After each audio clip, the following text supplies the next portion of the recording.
Amirim,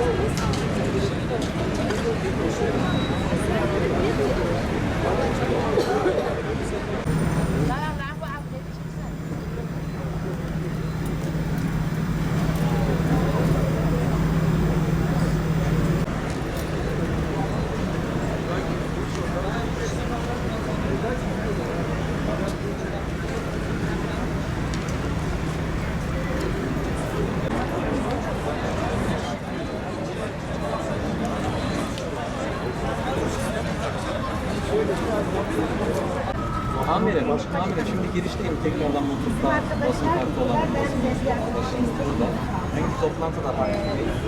Bütün bölümde yapılan basın mensuplarına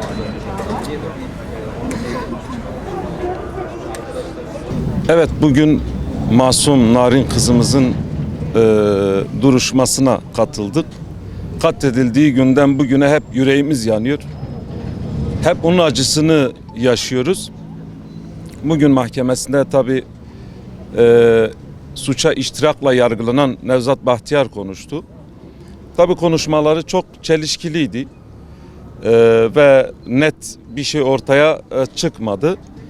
Ve her zaman söylediğimiz gibi yine söylüyoruz. Bu Narin kızımıza kimin eli uzanmışsa, kim bu cinayete karışmışsa, her kim olursa olsun fark etmeksizin bunların ortaya çıkarılması ve hak ettikleri cezayı en ağır bir şekilde almaları için biz bu meselenin takipçisi olacağız ve olmaya da devam edeceğiz.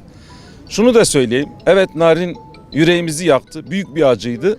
Bu acı üzerinde siyasi rant da devşirenleri de ben milletimize havale ediyorum. İnşallah onlar da milletimizin gönlünde mahkum olacaklar diye düşünüyorum.